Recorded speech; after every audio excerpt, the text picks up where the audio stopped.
Welcome to SKIS Academy. Today we are going to see the first general elections. So first எப்படி நம்ம இந்தியாவில் elections வந்து எப்படி start ஆச்சு and what are the procedures they have been involve and included அப்படின்னு சொல்லி நம்ம first பார்க்க போகிறோம். இதில் ஃபர்ஸ்ட் நம்ம என்ன பார்க்குறோம் அப்படின்னு பார்த்தீங்கன்னா, நம்மளுடைய இந்தியன் கான்ஸ்டியூஷன் எப்போ ஃபோர்ஸ் வரும், எப்போ வந்து like they'll be coming to the force அப்படின்னா இந்த பீரியட் ஆஃப் 1950s தான் அவங்க வந்து வருவாங்க. இப்போ ஒரு எலெக்ஷன் ரன் ஆகணும்னா that should have some constitutional body. அதை எப்படி ஆர்கனைஸ் பண்ணணும், அதில் இருக்கக்கூடிய ஃப்ரேம், அதில் இருக்கக்கூடிய ஒர்க்ஸை யார் வந்து டைரக்ட் பண்ணணும், அதை யார் எக்ஸிக்யூட் பண்ணணும் அப்படின்னு சொல்லி ஒரு பாடியை வந்து கான்ஸ்டியூட் பண்ணுறாங்க. அந்த பாடிக்கு பேர் என்னன்னா election commission of India. So election commission of India வந்து என்ன பாடி, இட்ஸ் கான்ஸ்டியூஷனல் பாடி ஒரு அன்கான்ஸ்டியூஷனல் பாடி அப்படின்னு கேட்டால் இட்ஸ் கான்ஸ்டியூஷனல் பாடி. ஸோ எப்படி நம்மளோட இந்தியாவில் வந்து how this elections have started. So already நம்ம சொன்ன மாதிரி விவர் அண்டரா ஒரு பிரிட்டிஷ்க்கு ரூல் கீழே நம்ம வந்து இருந்திருப்போம். விவர் அண்டரா காலனியல் ரூல் சிஸ்டம் கீழே தான் ஃபுல் அண்ட் ஃபுல்லாக நம்மளை வந்து ரூல் பண்ணியிருப்பாங்க. அந்த மாதிரி சமயத்தில் ஒரு இந்தியா அப்படின்ற ஒரு கண்ட்ரி வந்து they are getting independence and what are the struggles they have been faced during their first general election அப்படின்னு சொல்லி தான் today we are going to see. இதில் வந்து வாட் தே ஆர் டெல்லிங் அப்படின்னு பார்த்தீங்கன்னா, our country was a sovereign democratic. We all know India is அதாவது democratic country. So மக்கள் வந்து the people can elect the representative. So people can elect a representative. அது மட்டும் இல்லாமல் ஒரு பார்ட்டி இருக்குன்னா அதுக்கு என்ன பண்ணுவாங்க, they'll give some criterias to be a recognized party. So ஒரு பார்ட்டி வந்து அதை வந்து ஒரு ரெகக்னைஸ்டு பார்ட்டியாக நீங்கள் சேஞ்ச் பண்ணோன்னா there are some of the criterias you have to check. நீங்கள் வீட்டுக்கு போயிட்டு this is the homework, how a party is recognized as a party அப்படின்னு சொல்லும் போது they will be giving some sort of criterias. அவங்க என்ன சொல்லியிருப்பாங்கன்னா 3% of national party அவங்க வந்து சிம்பிள் இருக்கணும். ஒரு சிம்பிள் எப்படி எலெக்ட் பண்ணுறாங்க அந்த மாதிரி you have to search what are the criterias and what are the conditions is applied for to be a national party அப்படின்றதுக்காக you are going to check. No what we are going to see அப்படின்னு பார்த்தீங்கன்னா, நம்மளுடைய we all know article 324. Article 324 தான் எதை பற்றி சொல்லியிருக்குன்னா ECI, அதாவது election commission பற்றி சொல்லியிருப்பாங்க. ஆர்டிகல் 324. ஸோ இது எதை பற்றி டீல் பண்ணணும்னா இந்த எலெக்ஷன் கமிஷன் ஆஃப் இந்தியா பற்றி டீல் பண்ணுறாங்க. அண்ட் வாட் தேர் டெல்லிங் அப்படின்னு பார்த்தீங்கன்னா, இந்த எலெக்ஷன் கமிஷன் அதாவது election commission were brought into the force. இது எப்போ வந்து ஃபோர்ஸில் வந்திருக்கும் அப்படின்னு பார்த்தீங்கன்னா இந்த நவம்பரில் 1949. அந்த that period it self it will come. ஆனால் நம்ம சொன்ன மாதிரி ஒரு முழு கான்ஸ்டிடியூஷன், அந்த முழு கான்ஸ்டியூஷன் புக் எப்போ வந்து ஃபோர்ஸ்க்கு வரும்னா ஃபஸ்ட்டே சொன்ன மாதிரி எப்போ ஃபோர்ஸ் வந்துச்சு இந்த பீரியட் ஆஃப் 1950s தான் அது வந்து ஃபோர்ஸ் வந்தது.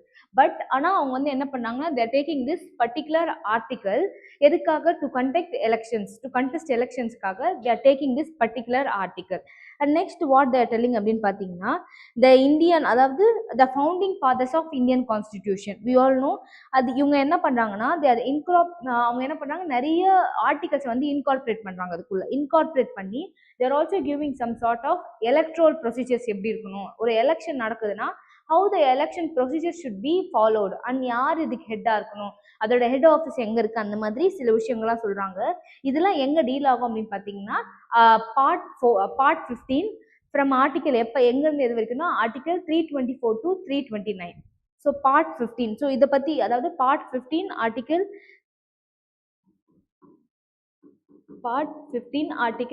324 to 329. This all deal about how this election should be contested. எப்படி இந்த எலெக்ஷன் வந்து கண்டக்ட் பண்ணணும், யார் அதோட ஹெட்டாக இருப்பாங்க அப்படின்ற மாதிரி நிறைய விஷயங்களை வந்து அவங்க சொல்லியிருப்பாங்கன்னு சொல்கிறாங்க. And next what are the ground work during this election time வந்து என்னென்ன கிரவுண்ட் ஒர்க்லாம் நடந்திருக்கு அப்படின்னு நம்ம பார்க்க போகிறோம். First they are telling about, first யாரை பற்றி சொல்கிறாங்கன்னா they are talking about this election commission. So we are going to see இந்த கிரவுண்ட் ஒர்க்கில் first what we are going to see அப்படின்னா we are going to see about election commission, how this commission is going to work. So இவங்கள பற்றியான இருக்கக்கூடிய background பற்றியெல்லாம் நம்ம we are going to study. What is this election commission அப்படின்னு பார்த்தீங்கன்னா, this election commission setup என்ன small way. எப்போ இது வந்து செட் பண்ணுறாங்க அப்படின்னு பார்த்தீங்கன்னா on January 25, 1950 for the first time. So January 25, 1950 வந்து நடக்குது. அண்ட் இதோட first chief election commissioner of India யார் அப்படின்னு பார்த்தீங்கன்னா சுகுமார் சென். இவர் தான் யாருன்னா ஃபர்ஸ்ட் எலெக்ஷன் கமிஷனர், சீஃப் கமிஷனர்னு சொல்லி ஃபர்ஸ்ட் டைம் ஃபார் த இந்தியாவுக்கு இவர் தான் இருப்பார். And what he was doing அப்படின்னு சொல்லி பார்த்தீங்கன்னா, எப்போ இவர் வந்து ஹி இஸ் அப்பாயிண்டிங் அப்படின்னு பார்த்தீங்கன்னா, he was appointed as a எப்போனா March 21, 1950. March 21, 1950. So these are the ideas related to the election commission. How this general election going to be held, எப்படி வந்து general election held ஆக போகுது, and who is the first person of the chief election commissioner, the Sukumar Sen, and when he was appointed அப்படின்னு கேட்டாங்கன்னா, he was appointed on March 21, 1950. and what are the articles dealing in the election commission பத்தி, இந்த ECI பத்தி எந்தெந்த ஆர்டிகல்ஸ்லாம் deal பண்ணுது அப்படின்னு பார்த்தீங்கன்னா, part 15 and article 324 to 329. this is the first part what we are going to see. and next what they are telling அப்படின்னு பார்த்தீங்கன்னா, election commission of India, it's a permanent ஆன ஒரு constitutional body.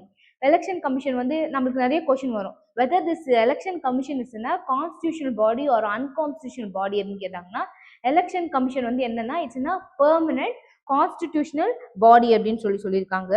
and also independent of the government.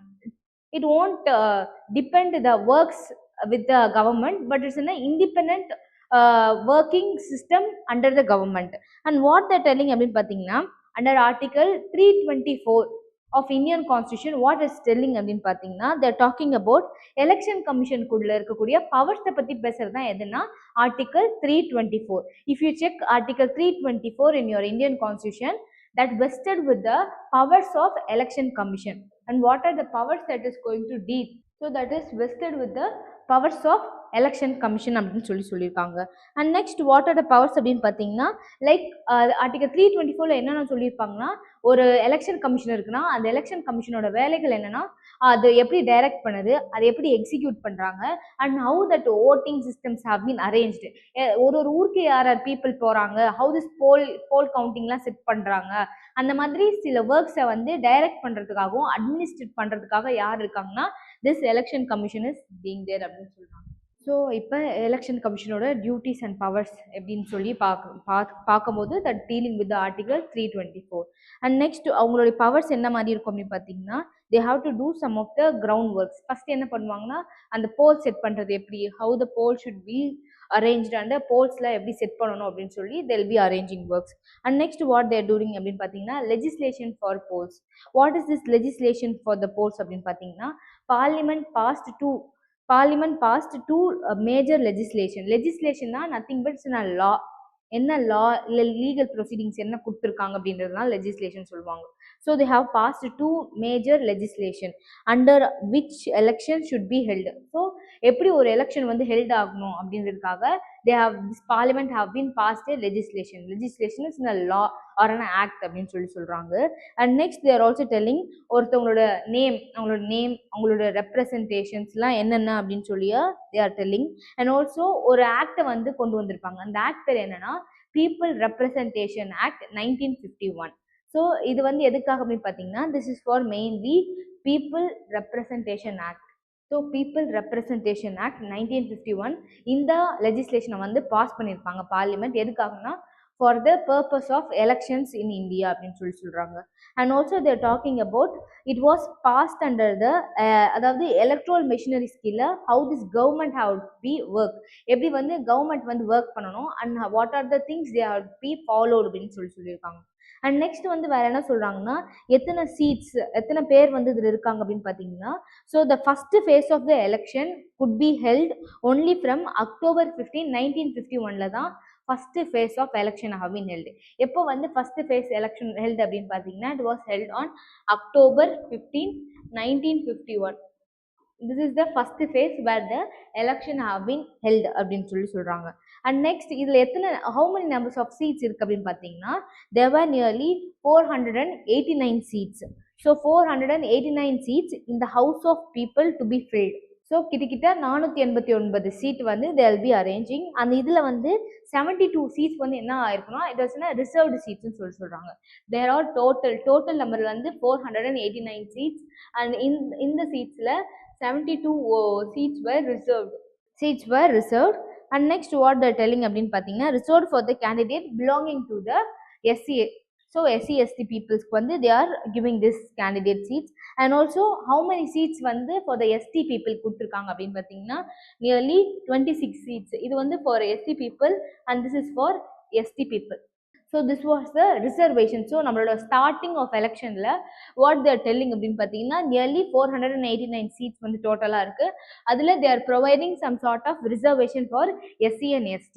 And next what they are telling அப்படின்னு பார்த்தீங்கன்னா the total number of legislative assemblies. So legislative assembliesல இருக்கக்கூடிய how many seats இருக்கு அப்படின்னு பார்த்தீங்கன்னா there were nearly 3283 seats.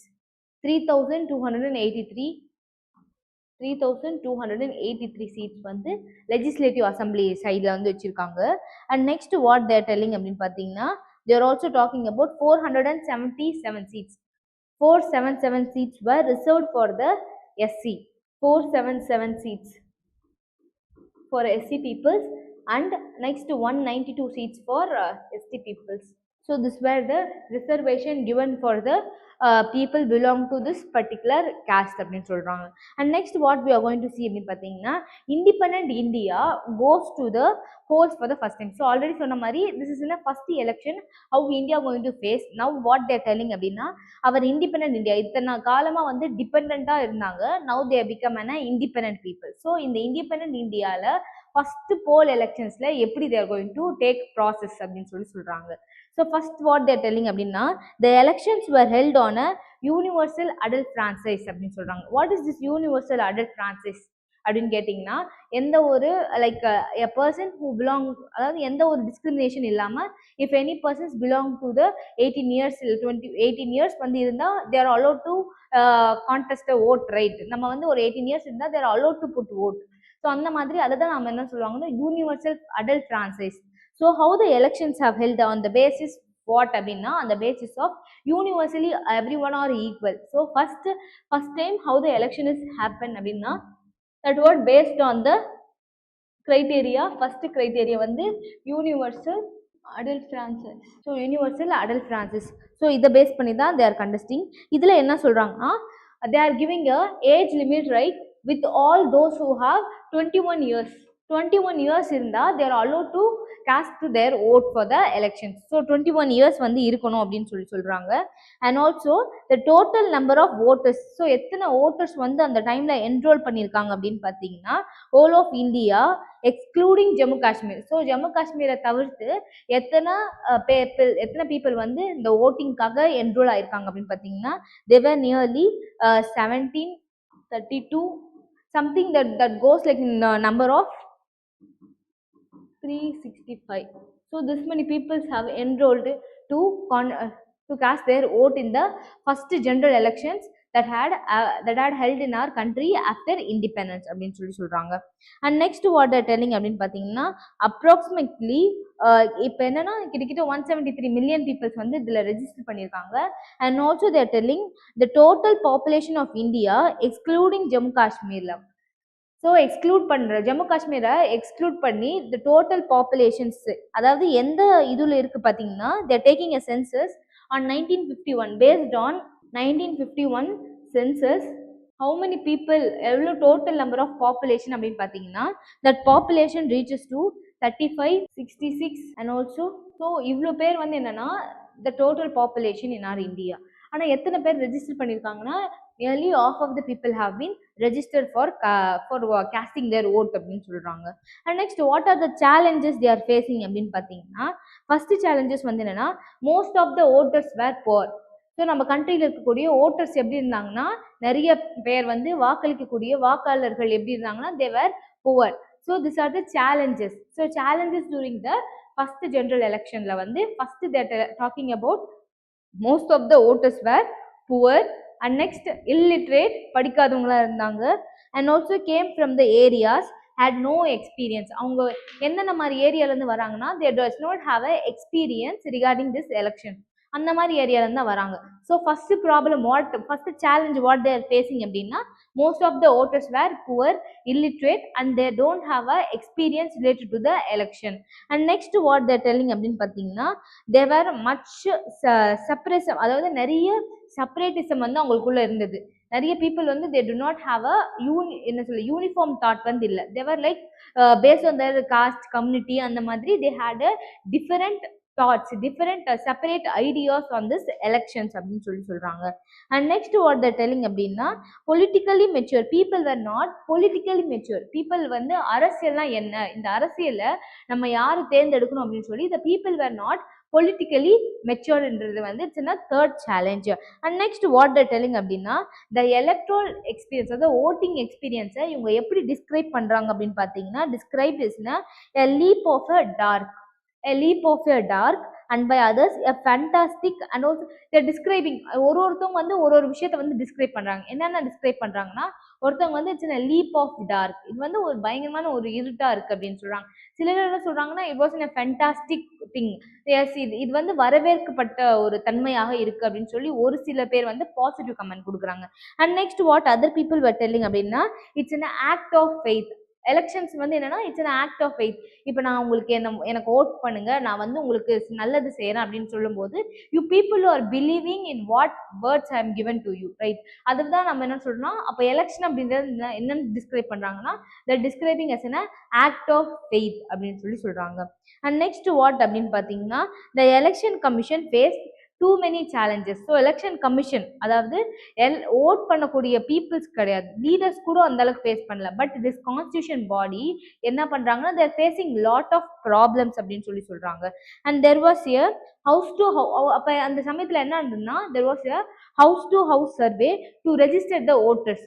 So ரெஜிஸ்டர்ஸை எப்படி நம்ம வந்து இவங்க தான் வந்து ஓட் பண்ண போகிறாங்க அப்படின்னு சொல்லி எப்படி அவங்கள ரெஜிஸ்டர் பண்ணுறாங்கன்னா தெர் வாஸ் ஏ வீட்டுக்கு வீட்டான ஒரு சர்வே. இப்போ நம்ம கூட சொல்கிறோம்ல நம்ம வீட்டில் என்ன பண்ணுறாங்க கணக்கு எடுக்கிறாங்க ஓட் போடுறதுக்காக they will be taking a survey. அதுதான் என்ன சொல்கிறாங்கன்னா this election commission will set some group of people to take a house to house census, how many voters have been registered. So அந்த 21 வயசுக்குள்ள யாரா இருக்காங்க, யாரோட பேர் நம்ம ரெஜிஸ்டர் பண்ணணும்னு சொல்லி these are the works were done by this election commission. And next what they are telling அப்படின்னா many eligible voters included were not included. So நிறைய எலிஜிபிளான voters வந்து என்ன பண்ணலன்னா they were not included in the voting process.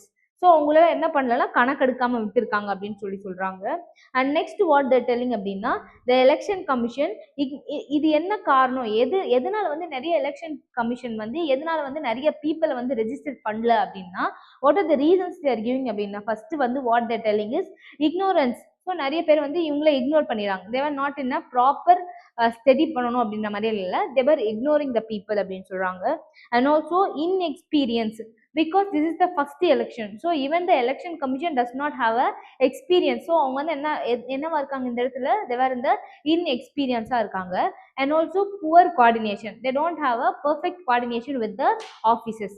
So அதனால வந்து என்ன ஆகுதுன்னா இங்கே ஒரு மிகப்பெரிய சேலஞ்சஸாகவே இருக்கு. And next what they're telling அப்படின்னா லேக் ஆஃப் அடிகேட் ஆர்கனைசேஷன். ஸோ சொல்ற மாதிரி போதுமான ஒரு ஆர்கனைசேஷன் வந்து உங்களுக்கு கிடையாது. ஸோ இப்போ நம்ம எப்படி என்ன பண்றோம், we have now many technological support and many support from all the places. So இங்கே இருக்க ஆஃபீஸர் அங்கே கனெக்ட் பண்ண முடியுதுக்கு ஈஸியாக நம்மளால கனெக்ட் பண்ண முடியுது.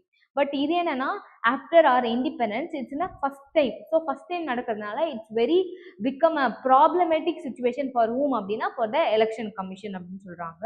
அண்ட் நெக்ஸ்ட் வாட் அப்படின்னு பார்த்தீங்கன்னா தேர் ஆல்சோ இந்த கவர்மெண்ட் மெஷினரிஸ் வந்து ஒழுங்காக ஒர்க் பண்ணல அப்படின்னு சொல்றாங்க. Not only the election commission work ஆகுது, பட் அவங்கள கோஆர்டினேட் பண்ணக்கூடிய other government machineries were not working அப்படின்னு சொல்றாங்க. அண்ட் நெக்ஸ்ட் வாட் டெல்லிங் அப்படின்னா according to the Sukumar Sen, நம்ம ஆல்ரெடி பார்த்த மாதிரி he was the chief election commissioner. So இவர் என்ன பண்ணானா he is giving a report.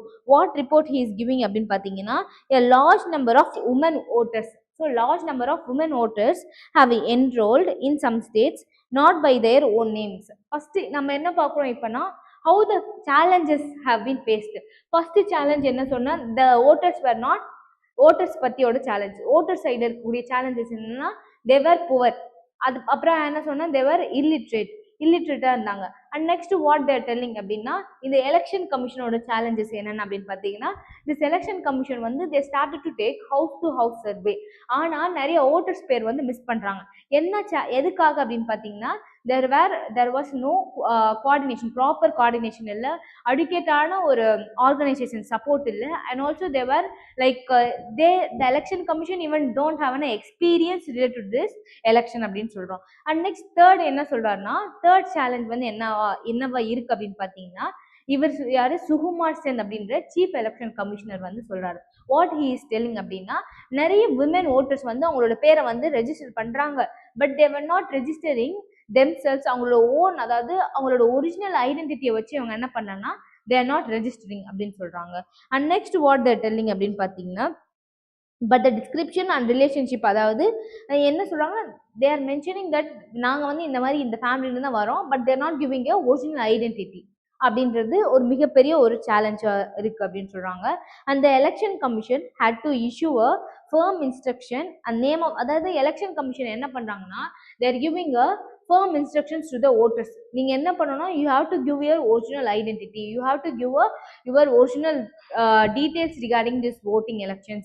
People என்ன பண்ண ஆரம்பிக்கலன்னா, they are not thinking serious about this elections, because even the people does not have the experience how the election is going to be conduct and why it is important to the people. அவங்களுக்கு எதுவுமே தெரியாதுல்ல, இது இத்தனை நாள் வரைக்கும் வேற யாரோ rule பண்ணாங்க, இப்போ நம்ம இந்தியாவுக்குள்ள இருக்கவங்களே நம்மள ரூல் பண்ண போறாங்க, we don't know how they are going to rule us and we don't know how we are going to elect us அப்படின்ற ஒரு பயம் யாருக்குள்ள இருந்ததுன்னா people மேல இருந்தது அப்படின்னு சொல்றாங்க. And next what they are telling அப்படின்னு பார்த்தீங்கன்னா, they are also telling nearly 2 to 3 million out of total, அதாவது 80 மில்லியன் பீப்புள் இருக்கக்கூடிய இருக்காங்க இந்த இடத்துல. நியர்லி 2 to 3 மில்லியன் பீப்புள் வந்து என்ன பண்றாங்கன்னா, they fail to disclose their proper names. என்ன பண்றாங்க, they are failing to disclose their proper namesன்றது வந்து மிகப்பெரிய ஒரு சேலஞ்சாவே இருக்கு அப்படின்னு சொல்றாங்க. ஃபார் எக்ஸாம்பிள், இப்போ என்னோட பேர் இருக்குன்னா, I have to give my original identity, I have to give my original details to the election commission, right, for contesting my for voting. ஆனா இவங்க என்ன பண்றாங்கன்னா, they are not giving a proper detailsன்றதுனால அதுவே ஒரு மிகப்பெரிய ஒரு பிரச்சனையா தான் இருக்கு அப்படின்னு சொல்றாங்க. And they are also giving a statistic here, 80 million people how many people were taking அப்படின்னு பார்த்தீங்கன்னா, how many people were not giving their original details அப்படின்னா, nearly 2 to 3 million people were not giving their original details அப்படின்னு சொல்றாங்க. Then what happened அப்படின்னா, வேற என்ன ஒரு மேஜரான ப்ராப்ளம் வந்து எலெக்ஷன் கமிஷன் ஃபேஸ் பண்றாங்க அப்படின்னு பார்த்தீங்கன்னா, that was regard to the displaced persons. You all know what is displaced persons.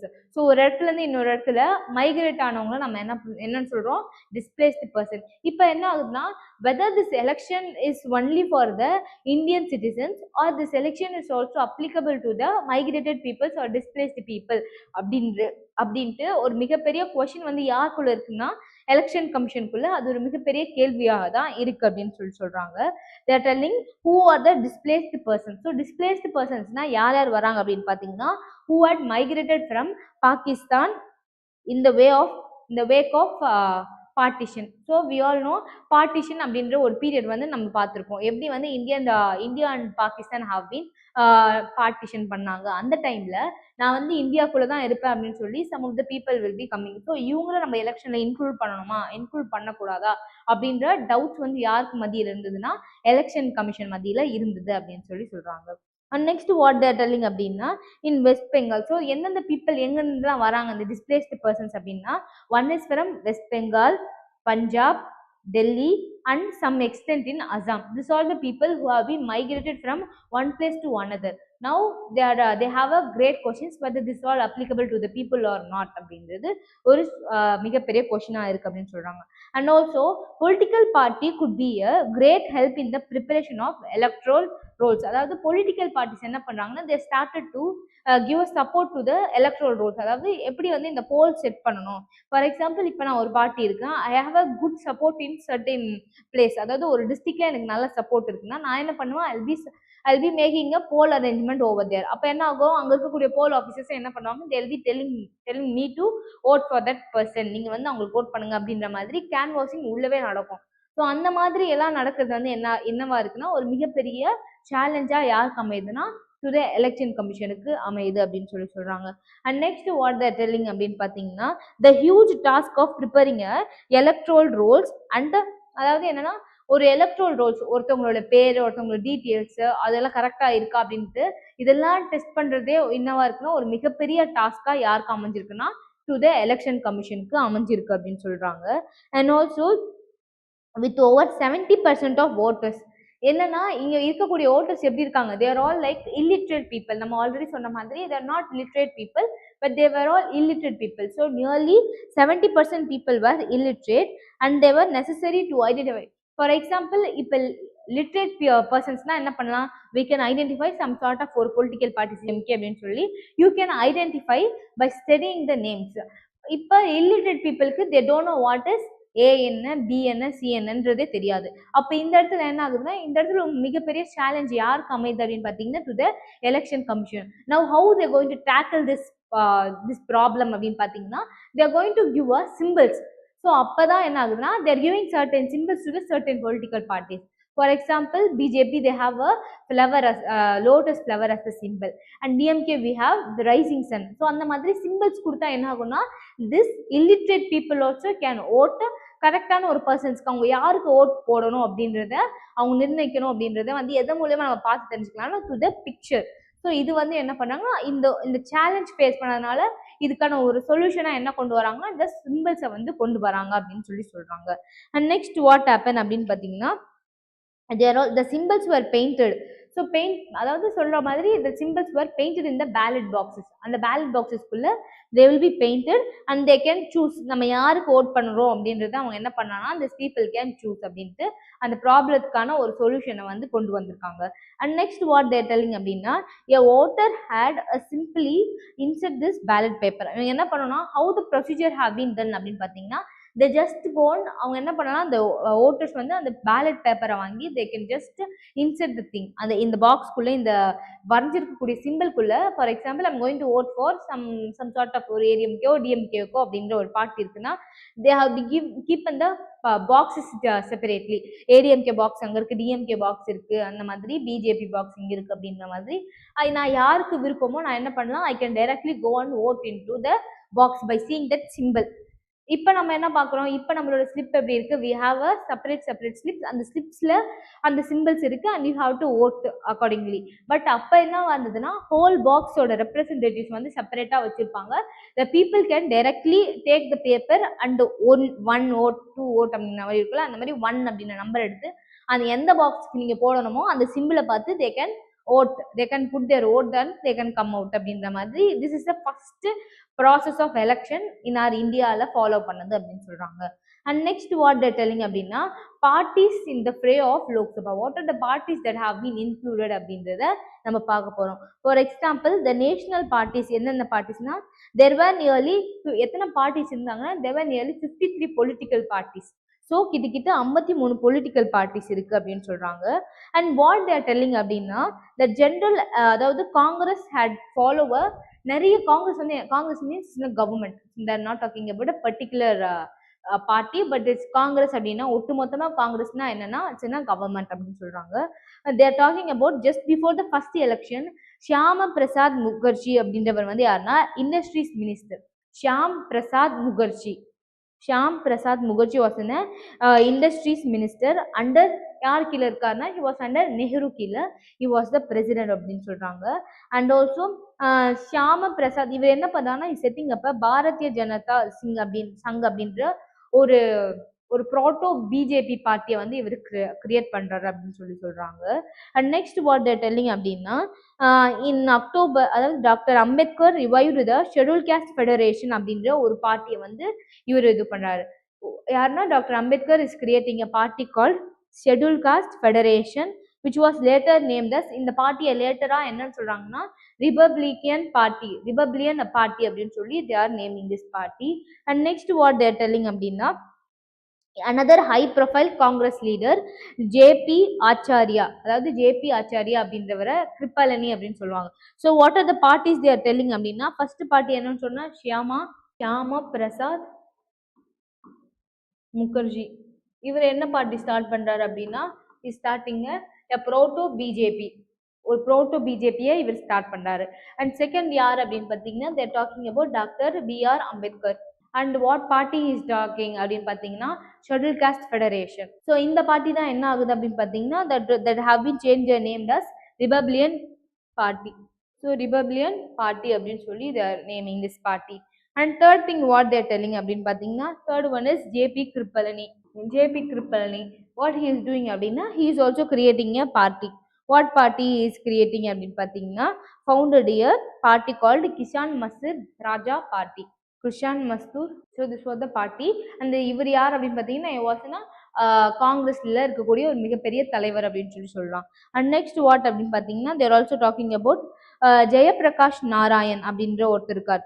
Ram Manohar and Jayaprakash Narayanan. இவங்க ரெண்டு பேர் என்ன பார்ட்டினா they were behind the forces of socialist party. சோஷியலிசம்னா என்ன, அந்த பார்ட்டிக்கு பிஹைண்ட்ல யார் இருக்காங்கன்னா this both the peoples were there அப்படின்னு சொல்லி சொல்றாங்க. அண்ட் நெக்ஸ்ட் வாட் அப்படின்னு பார்த்தீங்கன்னா and also many communist peoples வந்து they are also been there. தெலுங்கானால வந்து நிறைய கம்யூனிஸ்ட் பீப்புள்ஸ் வந்து அவங்க வந்து இருக்காங்க அப்படின்னு சொல்லி சொல்றாங்க. And next what they're telling அப்படின்னா they were nearly 53 national parties வந்து ரெஜிஸ்டர் பண்ணியிருக்காங்க. எத்தனை பார்ட்டிஸ்னா 53 பொலிட்டிக்கல் பார்ட்டிஸ். இந்த 53 political parties what they are going to do அப்படின்னா they have been participated in the first general elections. So first general எலெக்ஷனில் எத்தனை parties வந்து பார்ட்டிசிபேட் பண்ணாங்க அப்படின்னா கிட்டத்தட்ட 53 பார்ட்டிஸ் பொலிட்டிக்கல் பார்ட்டிஸ் வந்து இந்த ஃபர்ஸ்ட் எலெக்ஷனில் தே ஆர் பார்ட்டிசிபேட்டிங் அப்படின்றாங்க. And next what they're telling அப்படின்னா திஸ் இன்க்ளூடட் இந்த 53 பார்ட்டிஸில் கிட்டத்தட்ட 14 national parties. So 53 political parties. இதில் out of this 53 political parties they're 14 national parties also contested in the election. So 14 national parties வந்து contest பண்ணுறாங்க. According to the election commission of India they have been given. So என்னன்னா they're telling nearly எத்தனை candidates வந்து இருந்திருப்பாங்க அப்படின்னு பார்த்தீங்கன்னா நம்ம என்ன பார்த்தோம், எத்தனை பேர் ஓட்டர்ஸோட எத்தனை பேர் இருக்காங்க 17 மில்லியன் பீப்புள் அந்த மாதிரி நம்ம பார்த்தோம். இப்போ எத்தனை கேண்டிடேட்ஸ் நின்னாங்க அந்த எலெக்ஷனில் ஃபர்ஸ்ட் டைம் எலெக்ஷன் அப்படின்னு கேட்டிங்கன்னா that was nearly 1874 candidates have been contested in the first time general election அப்படின்னு சொல்லி சொல்கிறாங்க. இந்த ஜெனரல் எலெக்ஷன் நம்ம என்ன சொன்னோம், out of this 14 national parties have been contested. What are the 14 national parties அப்படின்னா I just tell the names, you just note it out or you just hear the names. So first வந்து என்னன்னா all India Bharatiya Jana Sangha அப்படின்ற ஒரு party. First party all India Bharatiya Jana Sangha BJS. And second is Bolshevik Party of India. Bolshevik Party. Okay. Bolshevik Party of India. BPI. And next is Communist Party of India. And next is Forward Bloc. And the Forward Bloc they are giving some subnames. adula enna na Marxist group. Forward Bloc Marxist group. And next வந்து Forward Bloc RUIKAR. Forward Bloc bracketல இவரோட subname Ruikar group. And next what the telling அப்படின்னா Akhil Bharatiya Hindu Mahasabha, Indian national Congress INC. அடுத்தது Krishikar local party, revolutionary communist party of India. Kisan Mazdoor already சொன்ன மாதிரி Kripalani start பண்ண Kisan Mazdoor Praja party. Akhil Bharatiya Ram Rajya Parishad, revolutionary socialist party. All India schedule caste federation and socialist party. So this are the 14 parties. And next what the telling அப்படின்னா how the எப்படி election வந்து conduct பண்ணியிருக்காங்க அப்படின்றத நம்ம பார்க்க போகிறோம். ஃபர்ஸ்ட் என்னன்னா the first general elections of the nation there were 3 types of constituencies. அதாவது 3 டைப் ஆஃப் கான்ஸ்டியன்சிஸ் வந்து இந்த இடத்துல இருந்திருக்கு. அதுல யாரா இருக்காங்க அப்படின்னு பாத்தீங்கன்னா with 314 with single seats and 86 with 2 seats and 1 with 3 seats. So the total seats நம்ம ஆல்ரெடி பார்த்த மாதிரி எத்தனை சீட்ஸ்னா நியர்லி 489 seats. ஸோ எத்தனை சீட்ஸ்னா 314 seats வந்து என்னன்னா with single seats, இட ஒதுக்கீடுகள் அதுதான் வந்து இது சொல்றாங்க. 314 seats வந்து என்ன பண்றாங்கன்னா சிங்கிள் சீட்டு, அதாவது அவங்களோட இடஒதுக்கீடு வந்து என்னன்னா ஒரே ஒரு தொகுதியில மட்டும்தான் அவங்களோட இடஒதுக்கீடுகள் வந்து இருந்து. வித் டைப் ஆஃப் 86 வந்து எத்தனை இடத்துல ஒதுக்கீடு பண்ணியிருக்காங்கன்னா ஃபார் எக்ஸாம்பிள் இப்போ பிஜேபி இருக்குன்னா அந்த பிஜேபி வந்து 2 இடத்துல இவங்களை வந்து ஒதுக்கீடு பண்ணியிருக்காங்க அப்படின்ற மாதிரி சொல்றது தான் வந்து 2 seats ஒன் சீட்ஸ் அப்படின்னு சொல்கிறோம். நம்ம ஆல்ரெடி பார்த்த மாதிரி how many of the seats வந்து இருக்குது அப்படின்னு பார்த்தீங்கன்னா 489 சீட்ஸ்ன்னு சொல்லியிருப்பேன். And also have set how many reserved seats for SC and எஸ்டின்னு சொல்லி செப்பரேட் பண்ணியாச்சு. இப்போ நம்ம என்ன பார்க்க போகிறோம்னா அந்த கான்ஸ்டியூன்சிஸில் எப்படி இந்த இடஒதுக்கீடு வந்து எப்படி நடந்திருக்கு அப்படின்றத பார்க்க போகிறோம். அந்த இடஒதுக்கீடுல 314 வந்து என்னன்னா சிங்கிள் சீட், 86 சீட்ஸ் வந்து டபுள் சீட்ஸ், அண்ட் ஒரே ஒருத்தர் மட்டும் தான் ஒரே இடத்துல இடஒதுக்கீடு பண்ணிருக்காங்க வித் 1 சீட் அப்படின்னு சொல்றாங்க. அண்ட் நெக்ஸ்ட் வாட் அப்படின்னு பார்த்தீங்கன்னா thus we all know how many total seats அப்படின்னு கேட்டால் 489 சீட்ஸ் வந்து டோட்டல் சீட்ஸ் ஃப்ரம் எத்தனை கான்ஸ்டியூன்சிஸ் அப்படின்னா 401 கான்ஸ்டியூன்சிஸில் எத்தனை சீட்ஸ் இருக்கு மொத்தமா 489 சீட்ஸ் வந்து இருக்கு அப்படின்னு சொல்றாங்க. And next what they telling அப்படின்னா there how many polling booths இருக்கு. சும்மா சின்ன டேட்டாஸ் மாதிரி தான் இதெல்லாம். எத்தனை போலிங் பூத் அப்படின்னா 2,24,000 வந்து போலிங் பூத்ஸ் வந்து அங்கே அரேஞ்ச் பண்ணியிருக்காங்க அப்படின்னு சொல்லியிருக்காங்க. அண்ட் இந்த 1/4 ஆல்மோஸ்ட் எத்தனை ஓட்டர்ஸ் வந்து இங்கே அலோவ் பண்ணலாம் அப்படின்னு பார்த்தீங்கன்னா 1000 voters were allowed. 1000 voters were allowed. எத்தனை போலிங் பூத்ஸ் வந்து இருக்கு அப்படின்னு பார்த்தீங்கன்னா 2,24,000 polling booths have been set. And இதில் ஒரு போலிங் பூத்தில் எத்தனை பேரை அலோவ் பண்ணலாம் அப்படின்னா 1000 members were allowed அப்படின்ற மாதிரி they're telling. And also they were equipped with என்ன பாக்ஸஸ் அப்படின்னு பார்த்தீங்கன்னா with a million of 2 million steel ballot boxes. One box for every candidate. ஒரு பாக்ஸ் வந்து எல்லா கேண்டிடேட்டுக்கும் கொடுக்குறாங்க அப்படின்ற மாதிரி they are giving some distribution. And also they are telling about நம்ம ஓட் போடுறோம்ல அந்த ஓட்டோட இங்க், அந்த ஓட்டோட இங்க் வந்து எப்படி அப்படின்னு பார்த்தீங்கன்னா that is called inedible ink. inedible இங்கா இருக்கணும் அப்படின்னு சொல்றாங்க. And it was introduced as a mark. இது எதுக்காக இந்த மார்க் வந்து யூஸ் பண்றோம் அப்படின்னா ஒரு ஓட்டர் வந்து அவருடைய தகுதியான ஓட்டை வந்து நான் வந்து கொடுத்துட்டேன், பதிவு பண்ணிட்டேன் அப்படின்ற ஒரு அடையாளம், ஒரு ஐடென்டிட்டியா என்ன இருக்குன்னா இந்த இங்க் இருக்கு அப்படின்னு சொல்றாங்க. And next what the telling அப்படின்னு பார்த்தீங்கன்னா the first pass the post system was made. So the candidate could அதாவது என்ன சொல்றாங்கன்னா பாஸ் போஸ்ட் ஓட் அப்படின்னா என்னன்னா இப்போ நான் ஒருத்தவங்களுக்கு ஓட் போடுறேன்னா I can not vote for the other person. So அதுதான் இப்போ நான் ஒரு ஓட் போட்டு நான் மடிச்சு கொடுத்துட்டேன்னா I can not vote for the other person அப்படின்ற மாதிரி சிங்கிள் ஓட் சிஸ்டம்ஸை வந்து நம்ம என்ன பண்ண ஆரம்பிச்சோம்னா ஃபாலோ பண்ண ஆரம்பிச்சோம் அப்படின்னு சொல்றாங்க. And next what the telling அப்படின்னா ரிசல்ட்ஸ், ஹவு த ரிசல்ட்ஸ் வந்து டிக்ளேர் பண்ணுறாங்க. ஃபர்ஸ்ட் எதுக்கு ரிசல்ட் டிக்ளேர் பண்ணுறாங்க ஃபார் த லோக்சபா. ஸோ லோக்சபாக்கு ரிசல்ட் டிக்ளேர் பண்ணுறாங்க. இந்த லோக்சபா 364 வேர் ஒன். ஸோ 364 பேரை வந்து ஜெயிச்சிருக்காங்க. அண்ட் ஆல்சோ எப்படின்னா வித் மெஜாரிட்டி. இது எதை பற்றி பேசுனா லோக்சபா எலெக்ஷனை பற்றி பேசுகிறாங்க. இதில் 364 பீப்புள் சீட்ஸ் வந்து என்ன ஆகுதுன்னா தேர் வின்னிங் அப்படின்னு சொல்கிறாங்க.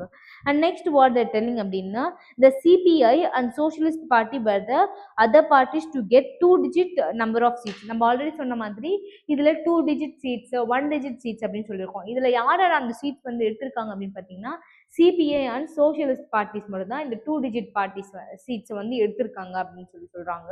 And next what they're telling அப்படின்னா the independent got the highest number seats of Congress. So இதில் யார் ரொம்ப மிகப்பெரிய நம்பர் ஆஃப் சீட்ஸ் வந்து யார் வாங்கியிருப்பாங்கன்னா த காங்கிரஸ் பீப்புள் அப்படின்னு சொல்றாங்க.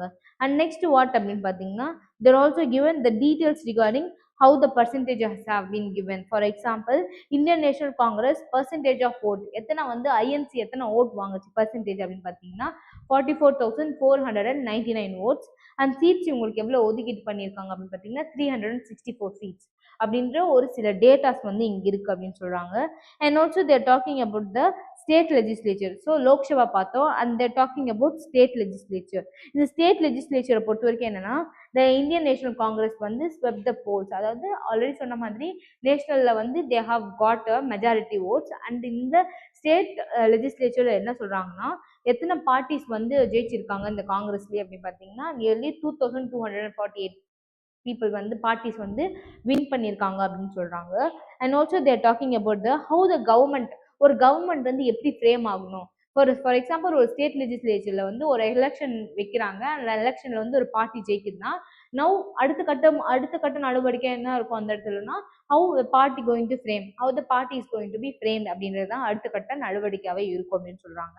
இதில் it formed the government in all states though did not have a majority on its own. என்னதான் அவங்களுடைய மெஜாரிட்டிஸ் வந்து சொந்தமான மெஜாரிட்டிஸாக அவங்களுக்கு அமையல. But how the majorities have been done அப்படின்னா த்ரூ த ஓட்டிங் ப்ராசஸ் மட்டும்தான் தே ஹவ் பீன் செலக்டிங் அப்படின்னு சொல்கிறாங்க. இதில் நான் என்னோட கம்யூனிட்டி பீப்புள் நிறைய பேர் இருக்காங்க, அந்த காஸ்ட் பீப்புள் நிறைய பேர் இருக்காங்க, அப்படின்லாம் வந்து ஓட்டிங் வந்து செலக்ட் பண்ணல அப்படின்னு சொல்கிறாங்க. And next what the telling அப்படின்னா for they did not get majority on its own.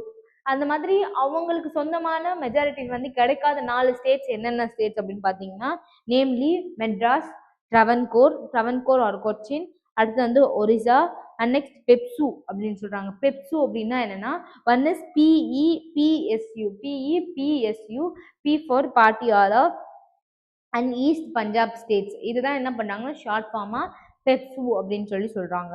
And next what the telling அப்படின்னா, and also the princely state, 8 princely states between 1948 to 1956.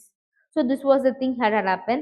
So இதில் நம்ம என்ன பார்த்தோம் அப்படின்னு பார்த்தீங்கன்னா, ஃபர்ஸ்ட் நம்ம என்ன பார்த்தோம், how the election have done, யார் இதுக்கான authority, and what are the challenges that election commission have face, and how many seats வந்து இவங்களுக்கு கொடுத்துருக்காங்க, அண்ட் நெக்ஸ்ட் எப்படி யார் வந்து இதில் மெஜாரிட்டி இருந்திருக்காங்க, and how the seats have been allocated people அப்படின்றத நம்ம என்ன பார்த்தோம் from the starting to till now we have seen. And now what we are going to see அப்படின்னா, development under the Nehru's leadership. So what are the development under our prime minister Jawaharlal Nehru இருக்கும்போது என்னென்ன டெவலப்மெண்ட்லாம் பண்ணியிருக்காரு அப்படின்றத நம்ம பார்க்க போகிறோம். Jawaharlal Nehru was the first prime minister for our country அப்படின்றது எவ்ரி ஒன் நோ. ஸோ அவர் தான் என்னன்னா, he was the first prime minister of our independent India. நான் வாட் ஹி இஸ் டூயிங் அப்படின்னு பார்த்தீங்கன்னா, இவரோட பீரியடை என்னன்னு சொல்றாங்கன்னா, இட் வாஸ் த பீரியட், அதாவது இவர் எப்போ இறக்குறாரு அப்படின்னு பார்த்தீங்கன்னா, இந்த பீரியட் ஆஃப் 1964 மேல வந்து he was dying. And next what the telling அப்படின்னா, அந்த பீரியடை often termed as Nehruvian era. Till that period, அதாவது நெஹ்ருஜி இருந்த பீரியடை நம்ம என்னன்னு சொல்றோம்னா நெஹ்ருவியன் எரா அப்படின்னு சொல்றோம். And that time what he is doing அப்படின்னா, Nehru was influenced by many streams of thought. அதாவது இவர் என்னன்னா, அந்த யூரோப்ல இருக்கக்கூடிய சோசியலிசத்தை வந்து இவர் என்ன பண்ணுவார்னா ரொம்ப நம்புவார். அதில் இருக்கக்கூடிய தாட்ஸை தான் இவர் என்ன பண்ணுறாருனா முழுமையாக நம்புற ஒரு ஆளாக இருப்பார் அப்படின்னு சொல்கிறாங்க. So you always believe in the socialist thoughts, you always believe in the லிபரலாக இருக்கும் நம்மளோட சொசைட்டி அப்படின்ற மாதிரி நம்புறது யாருன்னா ஜவஹர்லால் நேரு அப்படின்னு சொல்கிறாங்க. What are the political development you going to do in our country அப்படின்னு பார்த்தீங்கன்னா, ஃபர்ஸ்ட் ஜெனரல் எலெக்ஷன் தான். இவர் தான் வந்து கண்டிப்பாக நம்ம இந்தியா வந்து ஒரு ஃப்ரீடம் கண்ட்ரி அப்படின்னா, ஒரு இண்டிபெண்டன்ட் கண்ட்ரினா கண்டிப்பாக வி ஷுட் கண்டெஸ்ட் எலெக்ஷன் அப்படின்னு சொல்லியிருப்பாரு. ஸோ ஃபர்ஸ்ட் எலெக்ஷன் எப்போ இது பண்ணுறாருன்னா, ஆல்ரெடி வி ஆல் நோ 1952 இந்த ஃபர்ஸ்ட் எலெக்ஷன் வந்து ஹெல்ப் பண்ணுறாங்க அப்படின்னு சொல்கிறாங்க.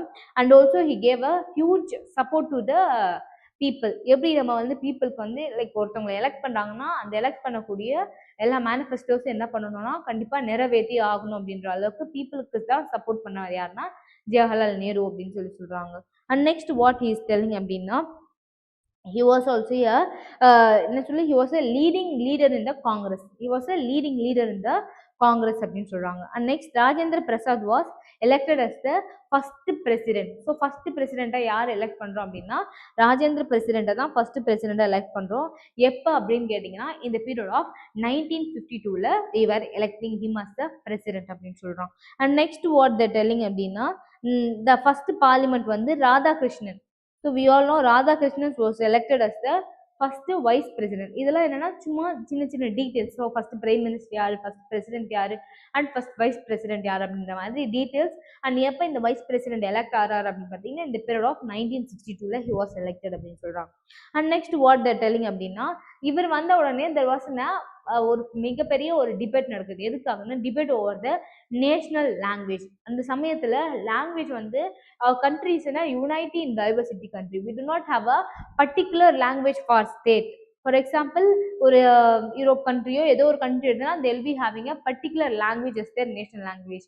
But our country is not a என்ன சொல்ல, we do not have a particular national language. ஏன் அப்படி இருக்க முடியாது இந்த ஸ்டார்டிங்கில், ஏன் பீப்புளால் அதை அக்செப்ட் பண்ண முடியல அப்படின்னா, we belong to a unity in diversity country. Like we will all have a different culture, different language, different custom அப்படின்ற மாதிரி ஒரு ஸ்டேட்டுக்கு ஒரு ஸ்டேட் அப்படின்றது கூட இல்லை, For example, if we take Tamil Nadu, we have different types of slangs, different types of modulations in even Tamil. For example, Tamil நம்ம என்ன எடுக்கிறோம், கோயம்புத்தூர்ல some type of Tamil they're talking, and in the south side in திருநெல்வேலியில they're talking some sort of some slang Tamil.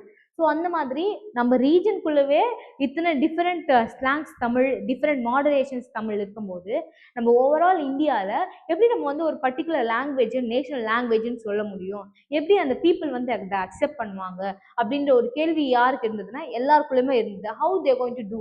இது வந்து என்னன்னா, இது ஒரு மிகப்பெரிய ஒரு வாக்குவாதத்துக்கு உள்ளாக்குன ஒரு டாபிக் எதுன்னா this national language topic. How Nehruji have handled it அப்படின்றத நம்ம பார்க்க போகிறோம். ஃபர்ஸ்ட் வாட் த டெல்லிங்னா, at the time of independence already we have got our independence. நம்ம இதனால் அடிமையாக இருந்தோம், இப்போ நம்ம என்ன பண்ணுறோம், ஒரு சுதந்திர இந்தியாக்குள்ளே வந்துட்டோம். வந்த உடனே தெர் வேர் 11 மேஜர் லாங்குவேஜஸ். எத்தனை லாங்குவேஜஸ் அப்படின்னு பார்த்தீங்கன்னா 11 major languages in India.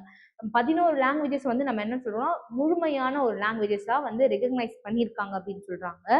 And each were spoken more then a million people. எத்தனை பேர்னா கிட்டத்தட்ட மில்லியன் கணக்குல, பல கோடிகளுக்கு கணக்குல யார் பேசிக்கிட்டு இருக்காங்கன்னா அந்த லாங்குவேஜஸ் பேசிக்கிட்டு இருக்காங்க அப்படின்னு சொல்றாங்க. இந்த காலனியல் இந்தியா டைம்ல அவங்க என்ன லாங்குவேஜ் யூஸ் பண்ணியிருப்பாங்க, they'll be using only English as their official language, right? இங்கிலீஷை தான் அஃபிஷியல் லாங்குவேஜ் யூஸ் பண்ணியிருப்பாங்க. அஃபிஷியல் லாங்குவேஜ்னா அதோட பெனிஃபிட் என்ன இருக்குன்னா, all the schemes and all the court, எல்லா கோர்ட்லையுமே என்ன தான் பேசணும், இங்கிலீஷ் லாங்குவேஜ் தான் பேசணும். அண்ட் நிறைய ஸ்கீம்ஸுமே எதில் தான் கொடுத்துருப்பாங்க, அவங்க காலனியல் பீரியட்ல இங்கிலீஷில் தான் கொடுத்துருப்பாங்க.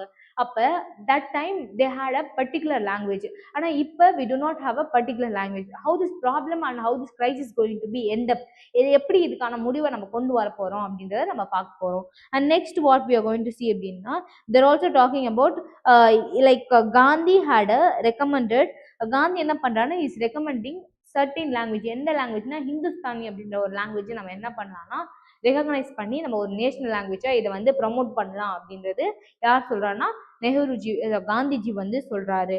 பட் வாட் ஹேப்பன் அப்படின்னா சான்ஸ்கிரிட், அது வந்து ஹிந்துஸ்தானி எப்படி இருக்கும்னா it's like similar to the Sanskrit. So Sanskrit மாதிரி தான் இருக்கும். So all the people could not able to understand the wordings of the people. But அதனால வந்து அந்த இடத்துல ஒரு கொஸ்டின் மார்க் வச்சிருக்காங்க, whether this Hindustani could be applicable as our national language or not அப்படின்ட்டு ஒரு கொஸ்டின் மார்க் வைக்கிறாங்க.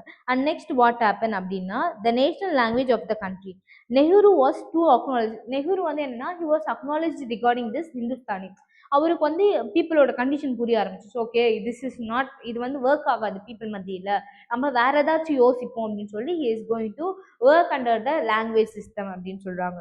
what he is going to do அப்படின்னா, he is planning that however of ஹிந்தியை தான் நம்ம என்ன பண்ணலாம்னா ஒரு நேஷனல் லாங்குவேஜா அனௌன்ஸ் பண்ணலாம் அப்படின்னு சொல்றாரு. he is announcing that Hindi will be as our national language, but it was not appreciated by most of the people during the earlier times in our India அப்படின்னு சொல்றாங்க. அதாவது ஆரம்ப கட்ட காலத்துல வந்து ஹிந்தியை வந்து யாருமே என்ன பண்ணலன்னா வரவேற்கல அப்படின்ற மாதிரி they're telling.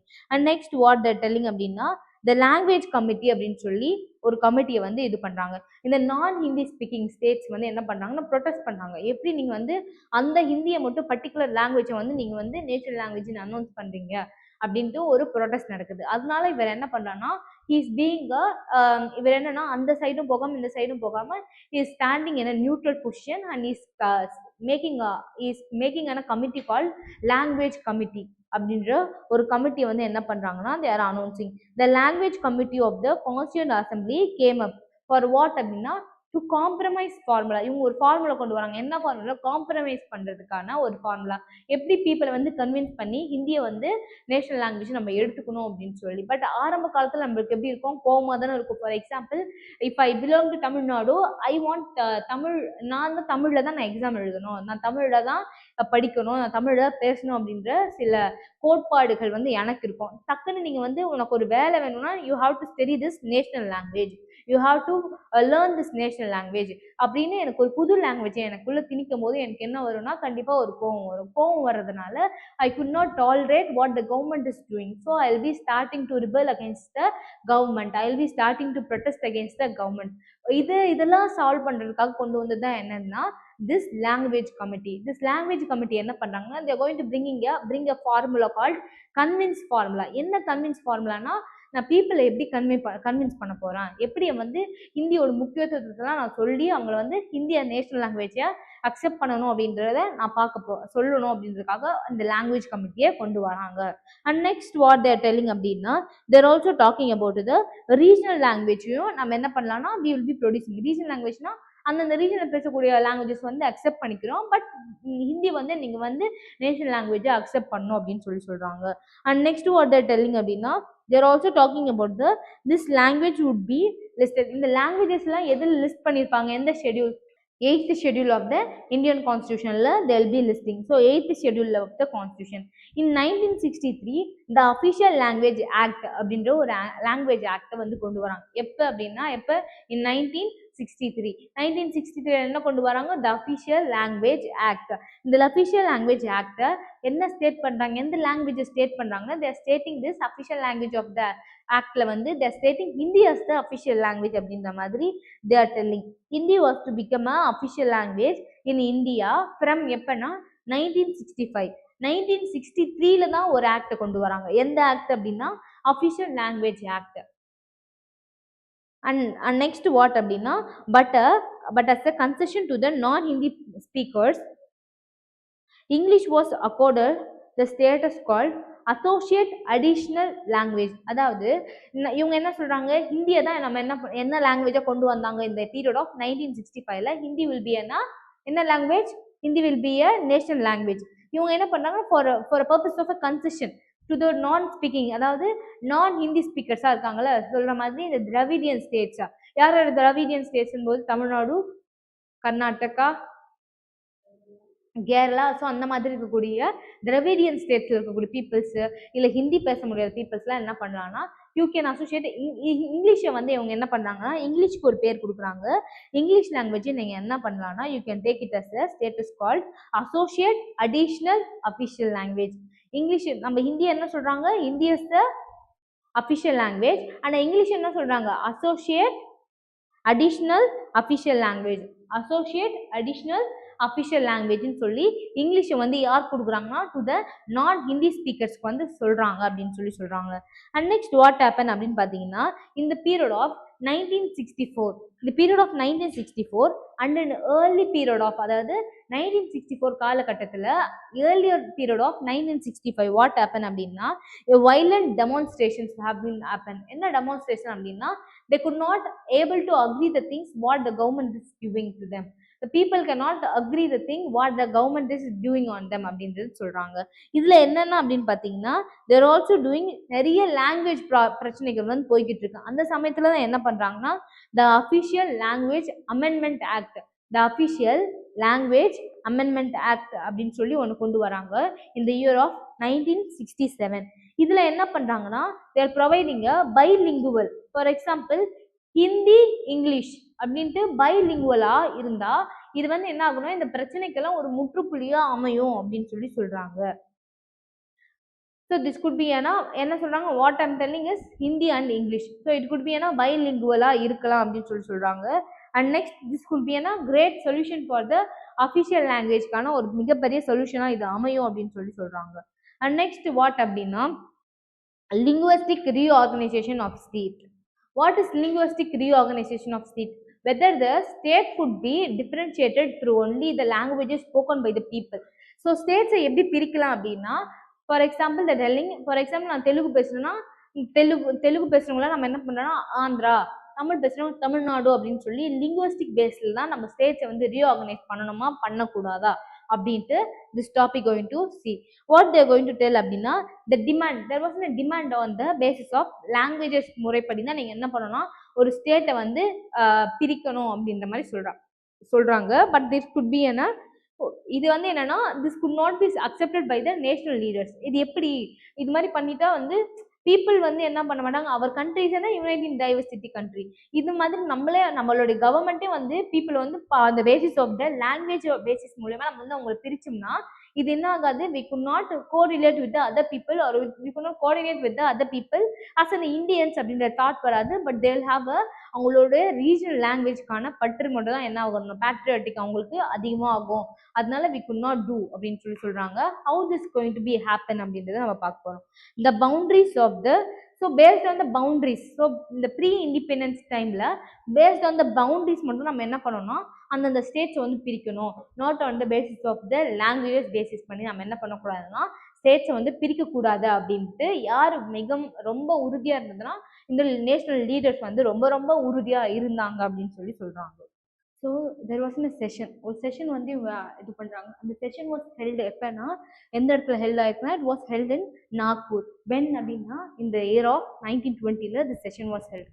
எதுக்காக இந்த செஷன் வந்து நடக்குது அப்படின்னு பார்த்தீங்கன்னா for the purpose of how the state should be reorganise. For example நீங்கள் சுதந்திரம் ஒன்று வாங்கியாச்சு, எலெக்ஷனும் கண்டக்ட் பண்ண போகிறீங்க, அண்ட் எப்படி இந்த ஸ்டேட்ஸ் வந்து நீங்கள் எப்படி செலக்ட் பண்ண போகிறீங்க அப்படின்ற மாதிரி there was in a great question under them அப்படின்னு சொல்கிறாங்க. ஸோ அதுக்காக ஒரு செஷன் வந்து நாக்பூரில் இது பண்ணுறாங்க. எப்போ அப்படின்னு பார்த்தீங்கன்னா இந்த year of 1920. And for what அப்படின்னா this session makes a effort for the to reorganise the regional linguistic identities. Based on the regional linguistic identities வச்சு தான் நம்ம என்ன பண்ணோம்னா we have to divide the states. அந்த மாதிரி டிவைட் பண்ணக்கூடிய areas எந்தெந்த ஏரியாஸ்னா கிட்டத்தட்ட they have divided that based on that identities nearly 21 linguistic units வந்து இவங்க என்ன பண்ணியிருக்காங்கன்னா டிவைட் பண்ணியிருக்காங்க அப்படின்னு சொல்லுவாங்க. And next what they're telling அப்படின்னா they're also talking about the demand for people மத்தியில் என்னதான் இருக்கு அப்படின்னு பார்த்தீங்கன்னா there was in a great demand for reorganise the states based upon the linguistic, அதாவது லாங்குவேஜஸ் பேஸ் பண்ணி தான் நீங்கள் வந்து என்ன பண்ணணும்னா ஸ்டேட்ஸை வந்து ரீஆர்கனைஸ் பண்ணணும் அப்படின்னு சொல்கிறாங்க. ஸோ அதுக்காக இவங்க என்ன பண்ணுறாங்கன்னா தேர் பிரிங்கிங் அப் ஒரு கான்ஸ்டியூண்ட் அசம்பிளியில் they're bringing up some of the committee. அந்த கமிட்டி எப்போ வந்து அதை கொண்டு வராங்க அப்படின்னு பார்த்தீங்கன்னா year of 1946 they're bringing this thing அப்படின்னு சொல்கிறாங்க. அதுக்காக ஒரு கமிஷன் வந்து இது பண்ணுறாங்க. என்ன கமிஷனை ஃப்ரேம் பண்ணுறாங்க அப்படின்னு பார்த்தீங்கன்னா எஸ்கே தார் அப்படின்ற அவரு தான் என்ன பண்றாங்கன்னா he was headed this commission, தார் கமிஷன் அப்படின்னு சொல்லி ஒன்று இது பண்றாங்க. இந்த தார் கமிஷன்ல என்ன சொல்றாங்கன்னா based on the languages we cannot divide the country. ஏன் அப்படின்னா எதுக்காக நம்மளால டிவைட் பண்ண முடியாது அப்படின்னு பார்த்தீங்கன்னா that will be disturb the national interest. அதாவது நேஷனல் இன்டிகிரேஷன் அப்படின்னா என்னன்னா இன்டிகிரேஷன் என்ன ஒற்றுமை. இன்டிகிரேட்னா to integrate from one to another தான் நம்ம என்ன சொல்லலாம் இன்டிகிரேஷன் அப்படின்னு சொல்றோம். அந்த மாதிரி இது வந்து என்ன பண்ணணும், அந்த நேஷனல் இன்டிகிரேஷனை டிஸ்டர்ப் பண்ணணும். இஃப் வி டிவைட் அவர் கண்ட்ரினா based on the linguistic purposes அப்படின்னு சொல்றாங்க. And next what they're doing அப்படின்னா அடுத்த கட்ட நடவடிக்கை இவங்க என்ன பண்றாங்க அப்படின்னா கான்ஸ்டியூண்ட் அசம்பிளி 1946 தார் கமிஷன் இது பண்ணியாச்சு.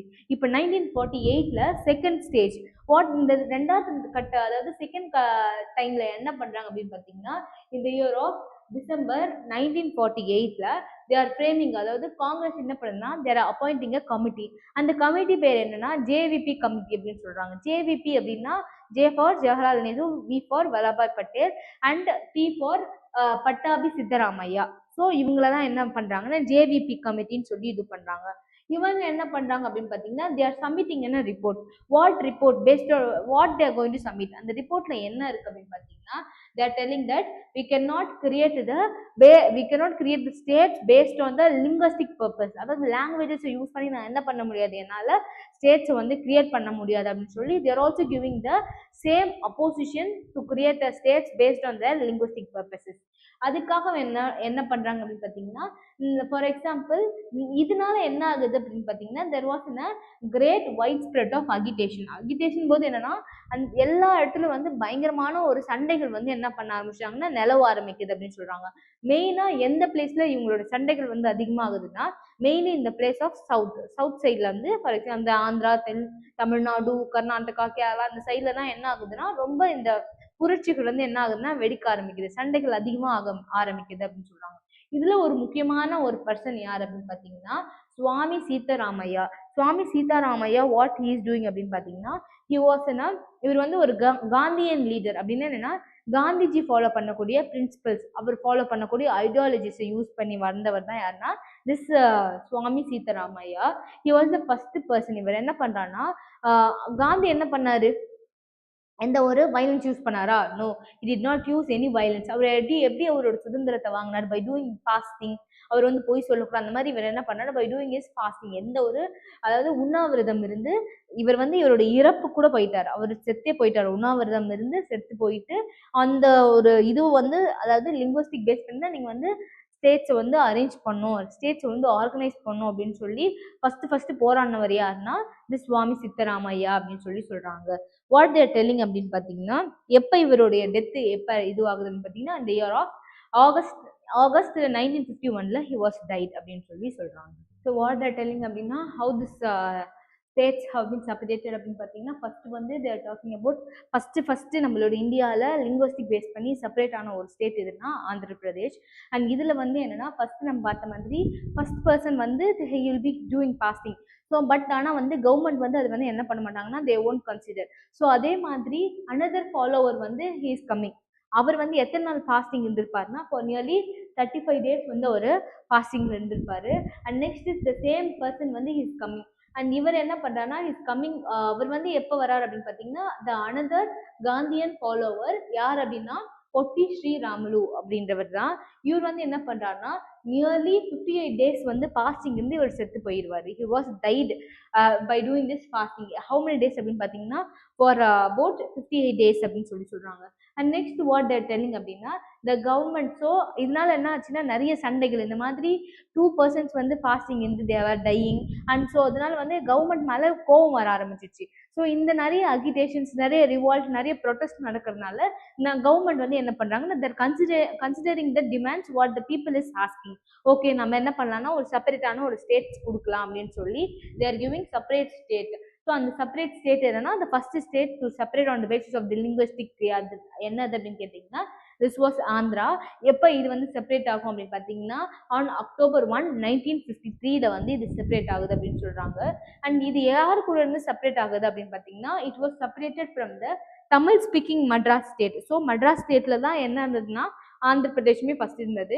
ஆஃப்டர் திஸ் ப்ரொட்டஸ்ட், இந்த மாதிரி ப்ரொட்டஸ்ட்லாம் பண்ணி என்ன பண்ணாங்கன்னா, they separated the Andhra Pradesh from the Madras ஸ்டேட்லேருந்து செப்பரேட் பண்ணியாச்சு அப்படின்னு சொல்கிறாங்க.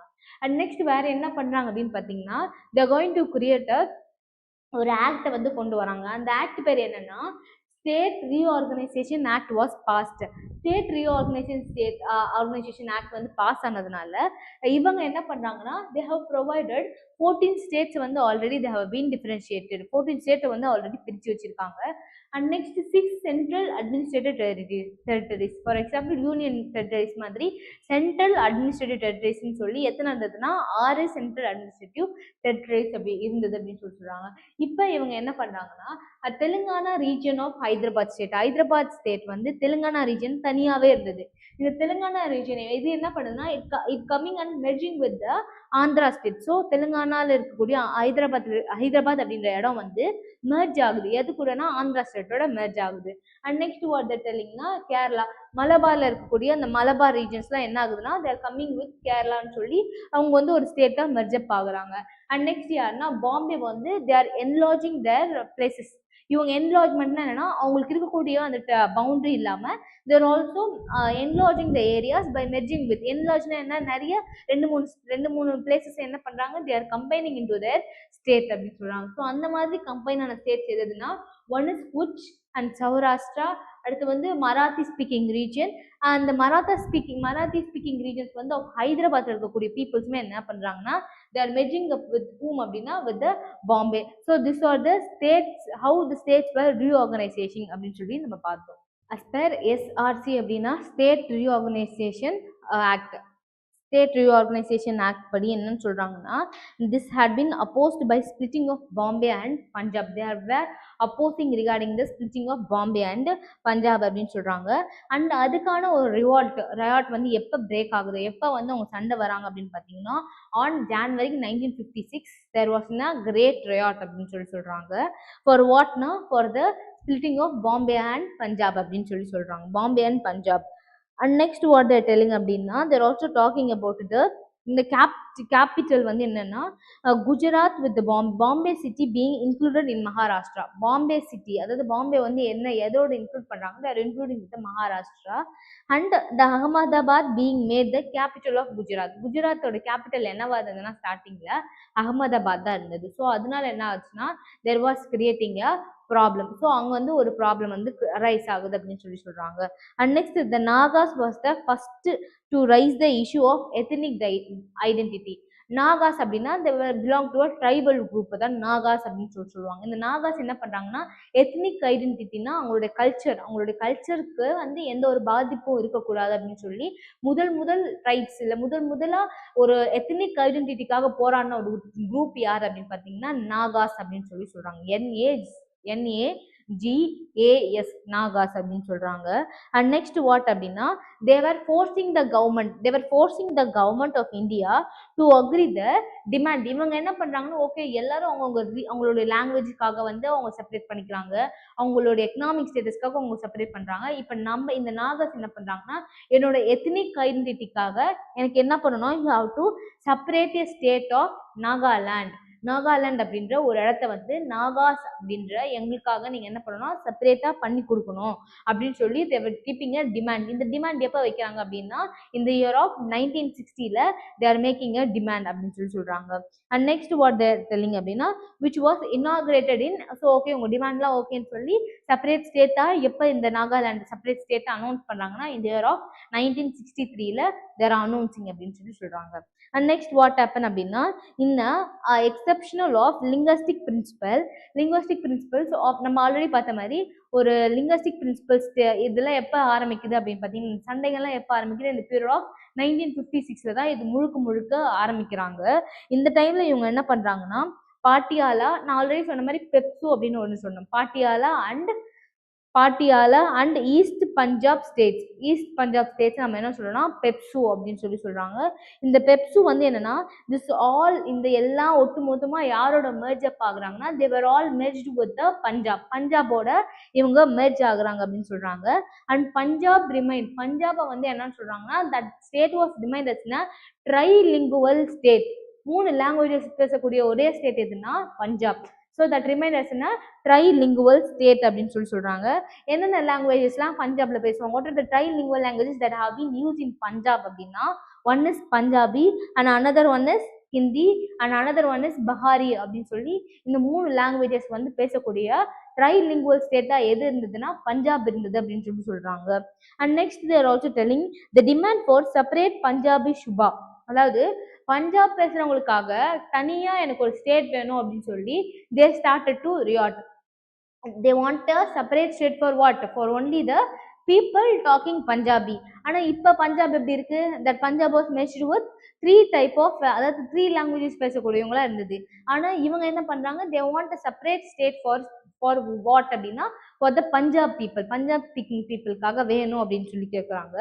And next that assumed a communal votants of Sikh and Hindu. So இந்த இடத்துல என்ன ஆகுதுன்னா கம்யூனல் ராயட் வந்து நடக்குது. யாருக்குள்ள நடக்குதுன்னா between the Sikh and Hindu பீப்புளுக்குள்ள பயங்கரமான ஒரு சண்டைகள் வந்து நடக்குது அப்படின்னு சொல்றாங்க. அந்த ப்ராப்ளம் என்ன பண்ணலன்னா நெஹ்ருஜி வந்து அவர் வந்து சார்ட் அவுட்டே பண்ணல. He did not sort out the problem. The problem remind unsolved thing-ஆ இருந்தது. It was not solved by whom? Nehruji. It remained an unsolved thing and there was a communal riot between Hindus and Sikhs people அப்படின்னு சொல்லி சொல்றாங்க. And what happened அப்படின்னா it was to be addressed by the, யார் இதை வந்து address பண்ணியிருப்பாங்கன்னா it was addressed by later யாருன்னா இந்திரா காந்தி தான் வந்து அவங்க தான் என்ன பண்ணியிருப்பாங்கன்னா she will be addressing this problem. அவங்களுடைய அப்ப பண்ண ஒரு unsolved சொல்யூஷனுக்காக யார் சொல்யூஷன் கொடுக்குறாங்கன்னா later it will be solved by Indira Gandhi when she is becoming as a Prime Minister of India அப்படின்னு சொல்றாங்க. பட் அதுக்கு முன்னாடி வந்து என்னன்னா நிறைய ஸ்டேட்ஸ் வந்து என்ன பண்றாங்கன்னா they will be forming அப்படின்னு சொல்றாங்க. அண்ட் நெக்ஸ்ட் வாட் ஹேப்பன் அப்படின்னா what we are going to see அடுத்த டாபிக் அப்படின்னா they are talking about the growth of other political parties, how the growth of other political parties have been done. Through the 1950s and 1960sல Congress party was voted into a rule.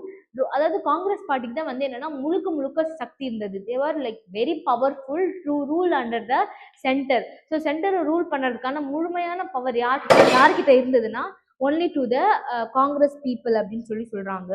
And also in mainly அதாவது mainly that was associated with the freedom struggle. எதுக்காக காங்கிரஸ அவ்வளோ முழுமையா நம்புறோம் அப்படின்னு பார்த்தீங்கன்னா, they were the people who associated for the freedom struggle. freedom struggleக்காக முழுமையா போராடின ஒரே பார்ட்டி யாருன்னா காங்கிரஸ். ஸோ அவங்க என்ன பண்ணாலும் கரெக்ட் அப்படின்ற மாதிரி people started to believe in them அப்படின்னு சொல்றாங்க. Now what are the demand அப்படின்னு பார்த்தீங்கன்னா, எப்படி அந்த பொலிட்டிக்கல் பார்ட்டி எப்படி மிகப்பெரிய ஒரு வளர்ச்சி அடைஞ்சுது அப்படின்னு பார்த்தீங்கன்னா, one is by the people support. பீப்புளோட முழுமையான சப்போர்ட்னால காங்கிரஸ் பார்ட்டி வந்து என்ன பண்றாங்க, அவங்க வந்து ஒரு அன்ஷேக்கன் ரூலிங் பார்ட்டியா எங்க இருக்காங்க, இந்த சென்டர்ல அவங்க வந்து பிரசன்ட் பண்ணியிருக்காங்க அப்படின்னு சொல்றாங்க. And next what they're telling அப்படின்னா, people exercised the right of choice for the party other than the Congress for the first time. அதாவது பீப்புள் என்ன பண்றாங்கன்னா, ஃபார் த ஃபர்ஸ்ட் டைம் காங்கிரஸை தவிர்த்து இன்னொரு பார்ட்டிக்கு ஓட் பண்றாங்க அப்படின்னா, எந்த பீரியட்ல அவங்க வந்து காங்கிரஸை தவிர்த்து வேற ஒரு பார்ட்டிக்கு ஓட் பண்ணாங்க அப்படின்னு பாத்தீங்கன்னா, இந்த பீரியட் ஆஃப் 1957ல தான் வேற ஒருத்தவங்களுக்கு ஓட் பண்றாங்க அப்படின்னு சொல்றாங்க. where they voted to the, அதாவது கேரளாவில் இருக்கக்கூடிய பீப்புள் என்ன பண்ணாங்கன்னா, the Kerala people always support the communism அப்படின்ற ஒரு ஐடியாலஜி தான் அவங்க மனசுக்குள்ள இப்பவுமே இருக்கும். லாஸ்ட் டைம் இந்த லாஸ்ட் டூ இயர்ஸ் பிஃபோர்ல நடந்த எலெக்ஷன்ல கூட அவங்க என்ன பண்ணியிருப்பாங்கன்னா, கம்யூனிசம் அப்படின்ற ஐடியாலஜிஸ் யூஸ் பண்ணி தான் அதுல இருக்கக்கூடிய சிஎம் வந்து வின் பண்ணியிருப்பாங்க. ஸோ அந்த மாதிரி Kerala people always believe in the கம்யூனிசம்னா என்ன, all the people are equal. So எந்த ஒரு எக்கனாமிக்கல் ஸ்டேட்டஸோ இல்லை எந்த ஒரு காஸ்ட்டோ எந்த ஒரு ரிலீஜனோ அந்த மாதிரி எந்த ஒரு டிஸ்கிரிமினேஷனும் இல்லாமல் வி ஆர் ஆல் ஈக்குவல் அப்படின்ற ஒரு எண்ணத்தை கொண்டு வந்தது யாருன்னா கேரளா பீப்புள் மனசுக்குள்ள அது ரொம்ப ஆழமாகவே இருக்கு அப்படின்னு சொல்றாங்க. So they voted to whom? They voted to the Communist Party, not to the Congress Party. This change had happened எப்பன்னா இந்த period of 1957 for the first time. So இதுதான் வந்து என்னன்னா, இந்த டைம்ல என்ன ஆகுதுன்னா, எப்படி வந்து ஒரு பொலிட்டிக்கல் பார்ட்டிஸ் வந்து அவங்களோட வெல்த்தை வந்து ஸ்டார்ட் பண்ண ஆரம்பிக்கிறாங்க, அவங்களுடைய க்ரோத்தை எப்படி இன்க்ரீஸ் பண்றாங்க அப்படின்றதுக்கான ஃபர்ஸ்ட் எக்ஸாம்பிள் எது, கேரளா அப்படின்னு சொல்றாங்க. And next what they're telling அப்படின்னா, இன் 1963 3 நோட்டபிள் அப்போனன்ட்ஸ் வந்து வராங்க. காங்கிரஸ் எதிர்த்து 3 நோட்டபிளான அப்போனன்ட்ஸ் வராங்க. எப்ப, இந்த பீரியட் ஆஃப் 1963. யார் அந்த நோட்டபிளான அப்போனன்ட்ஸ் அப்படின்னு யார் பார்த்தீங்கன்னா, elected to the Lok Sabha namely first யாருன்னா சோஷியலிஸ்ட் மனோகர் லோஹியா. நம்ம ஆல்ரெடி பார்த்திருப்போம் 14 நேஷனல் பார்ட்டிஸ்ல யாரை பார்த்தோம், இந்த மனோகர் பார்ட்டியை நம்ம பார்த்துருக்கோம். அவர் பேர் என்னன்னா ராம் மனோகர் லோஹியா பார்ட்டி அப்படின்றது ஒரு அப்போனன்ட் பார்ட்டி. யார் எதிர்த்து வராங்க, காங்கிரஸ் எதிர்த்து வரக்கூடிய ஒரு பார்ட்டி. அண்ட் செகண்ட் யார் அப்படின்னா த லிபரல் எம்ஆர் மசானி அப்படின்ற ஒரு பார்ட்டி. அண்ட் தேர்ட் வந்து யாருன்னா த காந்தியன் ஆச்சாரிய கிருப்பலனி அப்படின்ற இந்த 3 பீப்புள்ஸ் வந்து அவங்க ரன் பண்ணக்கூடிய பார்ட்டிஸ் வந்து என்ன பண்ணுதுன்னா, தேர் அப்போசிங் த கிரேட் பார்ட்டி. அதாவது இந்த காங்கிரஸோட ஸ்ட்ரென்த்தையே அப்போஸ் பண்ற அளவுக்கு ஒரு பார்ட்டி வருதுன்னா, தட் இஸ் திஸ் 3 பார்ட்டிஸ் அப்படின்னு சொல்றாங்க. And next what they're telling அப்படின்னா, the people of India were getting அதாவது அவங்களுக்கு என்னன்னா, இப்பதான் அந்த ஓட்டு உரிமைக்கான ஒரு முழுமையான ஒரு மீனிங்னா என்ன, ஒரு டெமோக்ரஸினா இப்படிதான். So people are the power to elect the person who going to rule us. So நம்ம தான் என்ன பண்றோம், we are giving chance to the candidates who are contesting the election. So இப்பதான் என்ன ஆகுதுன்னா, பீப்புளுக்கு வந்து அந்த புரிதல் வந்து வர ஆரம்பிக்குது. ஒரு ஓட் நம்ம என்ன நினைக்கிறோம், ஜஸ்ட் அப்ப என்ன நினைச்சிருப்பாங்க, they were illiterate people, they don't have a background, they don't have a experience how this vote going to work in the future. ஆனா இப்போ என்ன ஆரம்பிக்குது, இந்த பீரியட் ஆஃப் 1960s 1970sல தான் வந்து என்ன பண்றாங்கன்னா, people are knowing about how the politics is going to work and how the voting system is working and how the democracy country will going to play a role in our country அப்படின்ற மாதிரி people இப்பதான் என்ன பண்ணாங்க, they are realizing the thing and they are realizing the importance of the election and also the voting system அப்படின்னு சொல்றாங்க. And next what they are telling அப்படின்னா, the Congress and the Congress Socialist Party, the Praja Socialist Party and the Samyukta Socialist Party. Socialism அப்படின்ற ஒரு விஷயம் என்ன ஆகுதுன்னா, இந்தியாவுக்குள்ள பயங்கரமா வந்து முக்கியத்துவம் வந்து பெற ஆரம்பிக்குது அப்படின்னு சொல்றாங்க. அந்த பெறதுனால, அந்த முக்கியத்துவம் வந்து இம்பார்ட்டன்ஸ் பெறதுனால எந்தெந்த பார்ட்டிஸ்லாம் அதை இன்வால்வ் ஆகுது அப்படின்னு பார்த்தீங்கன்னா, one is the Congress socialist party and second one is the Praja socialist party and third one is the Samyuktha socialist party. இந்த 3 பார்ட்டி வந்து என்ன பண்றாங்கன்னா, சோஷியலிசம் அப்படின்ற அவங்களோட ஐடியாலஜி வந்து என்ன ஆகுதுன்னா, பீப்புள்ஸ்க்கு வந்து ரொம்ப பிடிக்க ஆரம்பிக்கிறதுனால அவங்களுடைய வளர்ச்சி வந்து எப்படி இருக்கு அப்படின்னு பார்த்தோம். ஃபர்ஸ்ட் நம்ம என்ன பார்த்தோம், there was 3 opponents and second யாரை பத்தி சொல்றாங்க, 3 சோஷியலிஸ்ட் பார்ட்டியோட wealth and their growing capacity அப்படின்றத நம்ம பார்க்குறோம். இதுல இவங்க என்ன சொல்றாங்கன்னா, when it was formed, அவங்களோட பவர் எப்போ வந்து வருது அப்படின்னு பார்த்தீங்கன்னா, that power was came in the era of இந்த பீரியட் ஆஃப் 1934ல அவங்களோட பவர்ஸ் வந்து பயங்கரமா முழுமையான ஒரு சக்தியா வர ஆரம்பிக்குது அப்படின்னு சொல்றாங்க. இதுல வந்து என்னன்னா, with its own constitution and members, அதாவது அவங்களுக்கு உள்ள இருக்கக்கூடிய கான்ஸ்டியூஷன் மெம்பர்ஸ் அண்ட் அவங்க ஃபாலோ பண்ணக்கூடிய டிசிப்ளின், அவங்க ஃபாலோ பண்ணக்கூடிய ஐடியாலஜிஸ் வந்து என்ன பண்ணுதுன்னா பீப்புள் வந்து பயங்கரமா அட்ராக்ட் பண்ணுது அப்படின்னு சொல்றாங்க. And how that authoritarian peoples வந்து எப்படி அதுக்குள்ள வராங்க, அந்த அத்தாரிட்டிஸ் வந்து எப்படி அந்த பார்ட்டிஸ் வந்து ரன் பண்றாங்க அப்படின்றது தான் வந்து இந்த சோசியலிஸ்ட் பார்ட்டிஸ் வந்து அட்மையர் பண்ணக்கூடிய விஷயங்களை என்ன பாக்குறாங்கன்னா பீப்புள் வந்து பாக்குறாங்க அப்படின்னு சொல்றாங்க. அண்ட் நெக்ஸ்ட் வாட் அப்படின்னா கம்யூனிஸ்ட் பார்ட்டி. கம்யூனிஸ்ட் பார்ட்டினா we all know what is communist party அப்படின்னா, following the Indians independence the attitude, அதாவது கம்யூனிஸ்ட் பார்ட்டியோட ஆட்டிடியூட் கம்யூனிட்டி, அதாவது இவங்க கம்யூனிஸ்ட் பார்ட்டிக்காக ஒரு பார்ட்டி வந்து கொண்டு வராங்க. என்ன பார்ட்டி அப்படின்னு பார்த்தீங்கன்னா communist party of India, shortly what they're known as CBI அப்படின்னு சொல்லி அவங்களோட ஷார்ட்டாக சொல்லலாம். அண்ட் தேவர் டுவர்ட்ஸ் வாட் அப்படின்னா அவங்களுடைய முழு சேஞ்சஸ் எதை பற்றி இருக்குன்னு பார்த்தீங்கன்னா towards the socio political changes அப்படின்னா சோஷியோ அப்படின்னா சொசைட்டியை மென்ஷன் பண்ணுறதா சோஷியோ அப்படின்னு சொல்லுவாங்க. ஸோ சோஷியோ பொலிட்டிக்கல் சேஞ்சஸ் போது ஒரு சொசைட்டி வந்து பொலிட்டிக்கலாக எப்படி அவங்களோட சேஞ்சஸ் கொண்டு வரணும் அப்படின்றது முழுமையாக யார் ஒர்க் பண்ணியிருப்பாங்க, அந்த பேக்ரவுண்ட் ஸ்டடி யார் பண்ணியிருப்பாங்கன்னா இந்த கம்யூனிஸ்ட் பார்ட்டி. இந்த கம்யூனிஸ்ட் பார்ட்டி நம்ம என்னன்னு கூப்பிடலாம்னா சிபிஐ அப்படின்னு சொல்லலாம், கம்யூனிஸ்ட் பார்ட்டி ஆஃப் இந்தியா அப்படின்னு சொல்றாங்க. And next what they're telling அப்படின்னா the communist party offered a democratic front to replace the Congress party. Communist பார்ட்டிக்கு என்னன்னா இந்த காங்கிரஸ் பார்ட்டியை தூக்கிட்டு they want a democratic front. What is democratic front? பீப்புளால தான் எல்லாம், that government does not have any power, only the people has a power. அதாவது people கிட்ட மட்டும் தான் என்ன இருக்குன்னா நிறைய பவர் இருக்கு comparatively to the whom, to the கவர்மெண்ட்டை விட பீப்புள் கிட்ட தான் அதிக பவர் இருக்கு அப்படின்ற மாதிரி ஒரு ஐடியாலஜியை கொண்டு வந்தது யாருன்னா கம்யூனிஸ்ட் பார்ட்டி. இந்த ஐடியாஸ் வந்து என்ன பண்ணுதுன்னா பீப்புள் பக்கமா பயங்கரமா வரவேற்பு, பயங்கரமான ஒரு அட்ராக்ஷனை வந்து கொண்டு வருது அப்படின்னு சொல்றாங்க. அண்ட் நெக்ஸ்ட் வாட் ஹேப்பன் அப்படின்னா இந்த period of 1958 and it's Amritsar meeting. ஒரு அம்ரிஸ்டர்ல, பஞ்சாப்ல இருக்கக்கூடிய அம்ரிஸ்டர்ல they are conducting a meeting. யாருன்னா இந்த சிபிஐ people வந்து they are conducting a meeting. What the meeting is going on? So they were conducting a meeting. எங்கன்னா இந்த பஞ்சாப்ல இருக்கக்கூடிய அம்ரிஸ்டர்ல ஒரு மீட்டிங் நடக்குது. எப்பனா இந்த பீரியட் ஆஃப் 1958ல ஒரு மீட்டிங் நடக்குது. இந்த மீட்டிங்ல what they are declaring அப்படின்னா they are declaring the socialism, advanced socialism, peacefulness அப்படின்னு சொல்லி நிறைய டாக்டரின்ஸ் வந்து இவங்க என்ன பண்ணுறாங்கன்னா இம்ப்ளிமெண்ட் பண்ணுறாங்க அப்படின்னு சொல்கிறாங்க. அண்ட் அது மட்டும் இல்லாமல் தேர் டாக்கிங் அபவுட் சிவில் ரைட்ஸ்னா என்ன, அப்புறம் வந்து பொலிட்டிக்கல் ரைட்ஸ்னா என்னன்னு சொல்லி they're also talking about differentiating the rights, what is civil rights to people and how the political rights going to be work on அப்படின்னு சொல்லி சில விஷயங்கள்லாம் தான் இவங்க என்ன பண்ணுறாங்கன்னா சொல்லி கொடுக்குறாங்க அப்படின்னு சொல்கிறாங்க.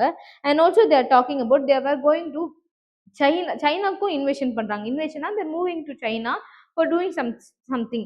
ஸோ அப்போ என்ன ஆகுதுன்னா they're also meeting with the India China frontiers அப்படின்னா frontiers முக்கியமான ஒரு இம்பார்ட்டன்ட் பீப்புள்ஸை frontiers அப்படின்னு சொல்றாங்க.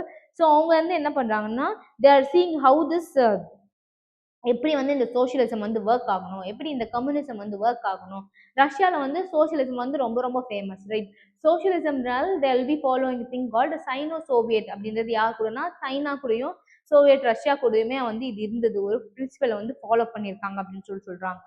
And also they're talking about this communist party Marxist அப்படின்னு நம்ம சொல்லியிருக்கோம். நம்ம என்ன பார்த்தோம், ஒரு நேஷனல் பார்ட்டி இருந்தது, அந்த நேஷனல் பார்ட்டியில் மார்க்சிஸ்ட் அப்படின்ற ஃபார்வர்ட் பிளாக் அப்படின்ற ஒரு குரூப், ஃபார்வர்ட் பிளாக் மார்க்சிஸ்ட் அப்படின்ற ஒரு நேஷனல் பார்ட்டி இருந்தது. இப்போ இவங்க என்ன பண்ணுறாங்க, கம்யூனிஸ்ட் பார்ட்டிக்குள்ளேயே ஒரு சப்கிளாஸ் கொண்டு வராங்க. அந்த சப்கிளாஸ் என்னன்னா மார்க்சிசம் ஐடியாஸை பேஸ் பண்ணி தான் இந்த பார்ட்டிஸ் வந்து ரன் ஆகணும் அப்படின்னு சொல்றாங்க. இவங்களாம் எந்த ட்ரெண்டை வந்து சப்போர்ட் பண்ணியிருக்காங்க அப்படின்னு பார்த்தீங்கன்னா they were supporting the left hand. So leftism, left அப்படின்னா என்ன, லெஃப்ட் ரைட் அப்படின்னு சொல்லி ரெண்டு விதமான ஐடியாலஜி. அதாவது இடதுசாரி பீப்புள், வலதுசாரி பீப்புள் அப்படின்னு சொல்லுவாங்க. அதாவது இந்த இடதுசாரி பீப்புளோட ஐடியாலஜிஸ் என்னன்னா தேவர் லைக் லிபரல், ஃப்ரீடம் தான் எங்களோட முழுமையான ஒரு ஐடியாஸ், ஃப்ரீடம் தான் எங்களுக்கு தேவை, லிபர்ட்டி தான் எங்களோட மெயினான ஒரு ஆஸ்பெக்டா இருக்கு. அதே இந்த ரைட் சைடில் இருக்கவங்க என்னன்னா தேர் த கன்சர்வேட்டிவ் பீப்புள், கன்சர்வேட்டிவ் பீப்புள்லாம் என்ன, ஃபார் எக்ஸாம்பிள் அவங்களுக்கு கஸ்டம்ஸ் தான் முக்கியம். என்ன கஸ்டம்ஸ்? இஃப் நம்ம ஃபார் எக்ஸாம்பிள் சதி நம்ம வந்து இந்தியாவில் ஃபாலோ பண்ணியிருக்கோம். இந்தியாவில் வந்து சதி வந்து என்ன, ஒரு கஸ்டம் ரீதியா ஒரு ஃபாலோ பண்ண விஷயம். இதை வந்து நம்ம இப்போ நம்ம எப்படி யோசிப்போம், நம்ம வந்து ரெண்டு வகையா இது யோசிப்போம். என்ன ரெண்டு வகையா யோசிப்போம்? ஒரு வகை பீப்புள் என்ன யோசிப்பாங்க, அது நம்மளோட கஸ்டம், அது நம்மளுடைய பாரம்பரியம். கண்டிப்பா அந்த அந்த கன்சர்வேட்டிவ் ஐடியாஸ் இருக்கும். அவங்க சொல்றதை நம்ம ஃபாலோ பண்ணணும், அது நம்ம ரிலீஜியன் அப்படின்னு சொல்லி கன்சர்வேட்டிவா இருக்கிறவங்கள நம்ம என்ன சொல்லலாம், ரைட் ஹேண்ட் பீப்புள் அப்படின்னு சொல்லலாம். அவங்கள என்ன சொல்லலாம், வலதுசாரி அப்படின்னு சொல்லலாம். இந்த இடதுசாரி என்ன பண்ணுவாங்கன்னா, இது என்னடா இது கஷ்டம், இது என்ன கஸ்டம்ஸ், இது என்ன ட்ரெடிஷன், இது என்ன ரூல், இதுல வந்து ஒருத்தவங்களோட உயிர் போகுது, ஒருத்தவங்களோட ஃப்ரீடம் இல்ல, ஒரு பொண்ணு ஒரு ஹஸ்பண்ட் இறந்துட்டா அது எப்படி ஒரு பொண்ணு வந்து சதி அப்படின்னு சொல்லி அதுக்குள்ள போவாங்க அப்படின்னு சொல்லி இந்த கன்சர்வேட்டிவ் ஐடியாஸை பிரேக் பண்ணி இதெல்லாம் உடைச்சி இதுக்கு அப்போசிஷன்ல லிபரலா தான் இருக்கணும், liberty is the main idea அப்படின்னு சொல்லி அதுக்காக ஒர்க் பண்ணவங்க யாருன்னா அவங்கள என்னன்னு சொல்றோம்னா லெஃப்ட் ஹேண்ட் பீப்புள், அதாவது இடதுசாரி பீப்புள் அப்படின்னு சொல்லி சொல்றோம். ஸோ இதுதான் வந்து இந்த லெஃப்ட் ஹேண்டிசம் அண்ட் ரைட் ஹேண்டிசம் அப்படின்னு சொல்லி சொல்லுவாங்க. கன்சர்வேட்டிவ் பீப்புள், லிபர்ட்டி பீப்புளை தான் they R differentiating this things. So இப்போ இந்த கம்யூனிஸ்ட் பீப்புள் வந்து என்னன்னா முழுக்க முழுக்க இவங்க யாரை சப்போர்ட் பண்றாங்கன்னா தேர் சப்போர்ட்டிங் த லெஃப்டிசம், அதாவது லெஃப்ட் ஹேண்ட் அதாவது லெஃப்டிசம் இடதுசாரி பீப்புள் பண்ணக்கூடிய ஒரு விஷயங்களை தான் இவங்க வந்து சப்போர்ட் பண்றாங்க. தேங்க்யூ.